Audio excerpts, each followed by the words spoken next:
Alors, une actu sur le progrès.fr, c'est Lyonnais installe des sons d'échappement sur des voitures électriques. Super.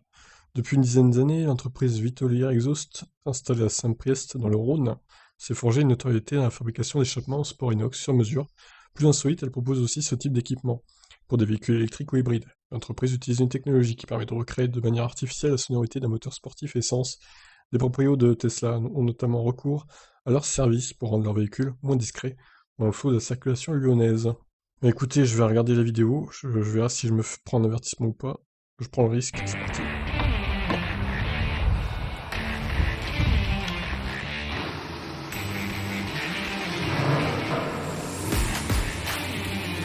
Là, on est en position fermée, c'est-à-dire véhicule sur un démarrage à froid, donc c'est normalement le démarrage où on a un véhicule qui est très bruyant.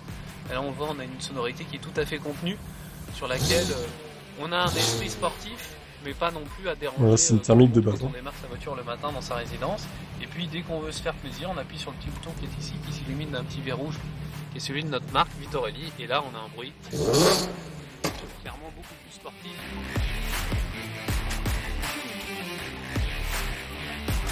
Oh, genre. Avec cette technologie-là qui a été inventée en conjoint avec le fabricant Eberspacher et la marque Audi Volkswagen, une espèce de grosse gamelle qu'on vient greffer à l'échappement, qu'on retrouve d'origine sur plein de voitures, que sont les Golf 7 GTD, les SQ5, les BMW i8. Donc il y a déjà beaucoup de véhicules d'origine équipés de ce système. Sauf que nous, après, on vient sur toute la partie électronique qui est greffée à la voiture. On va l'adapter avec nos propres fichiers son. Vu qu'on est fabricant d'échappement, on va développer nos propres fichiers son qui vont avoir une connotation un peu plus sportive. Ils vont être aussi un peu plus forts. Et puis, on va pouvoir les piloter depuis les modes de conduite de la voiture. Alors, ça coûte 2000 € pour une électrique, 3500 € pour une hybride, et un diesel 2000 €.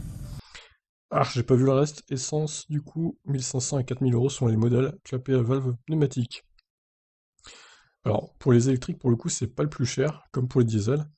Les hybrides, par contre, 3500 €, c'est énorme, hein. Ça reste quand même une somme, hein. 2000 € pour faire du bruit dans une voiture électrique.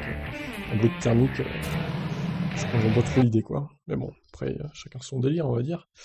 Voilà, bah écoutez, je vous laisse réagir hein, sur cette société qui fabrique des pots d'échappement pour des voitures électriques, du coup. On peut résumer ça comme ça. Allez, ciao.